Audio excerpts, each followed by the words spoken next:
আপনাকে নিয়োগ দিছে কে?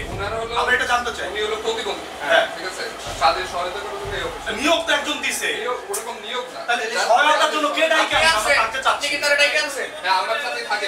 আপনি ডাইকে আনছেন, এই নিয়োগ দিছে। আচ্ছা আপনি তাহলে নিয়োগ টাকা কি দিছেন। তাহলে এই করবেন না, আপনি আপনি নিয়োগ দিছেন। তাহলে সে তো এই 3-4 হাজার টাকার জন্য আর কি একার নিয়োগ কথা না, সে তার উপর থেকে নির্দেশ আসে। আর এই অফিসে বসে টাকা চাওয়ার অধিকারটা কোথায় পেলেন? আপনি হয়ে যাওয়া আর কি। আপনি আনছেন কিনা? আমি এমন কিছু করিনি। সে একজন প্রতিবন্ধী মানুষ, আপনার সুযোগ দিছে। আপনি সুযোগ দিচ্ছেন কেন? সুযোগ আপনি দিছেন। আপনি বলছেন এই যে বলছেন আপনি আমি ওনারে নিয়ে আসছি। আমি টর্চার হয়েছিলাম ডিবি অফিসে যেদিন এই আন্দোলন হয় 18 তারিখে। এই জন্য টর্চার হই নাই আমি যে আমার বাংলাদেশ স্বাধীন হওয়ার পরে এখন দুর্নীতি করবেন, আমার পাছায় এখনো দাগ রয়েছে। আপনি বুঝতেছেন কিছু?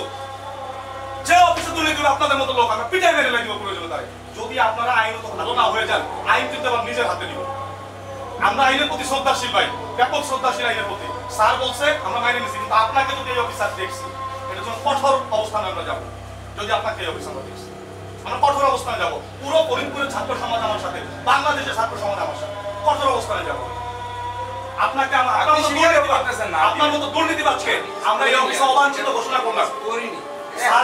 স্যার কি করবে করবে, কিন্তু আমরা সাধারণ আপামর জন্য আপনাকে অবাঞ্ছিত ঘোষণা করলাম এই অফিসার থাকতে পারবেন না। কারণ আপনার অধিকার নাই সরকারি একটা অফিসে কাউকে আপনি নিয়োগ দিলেন।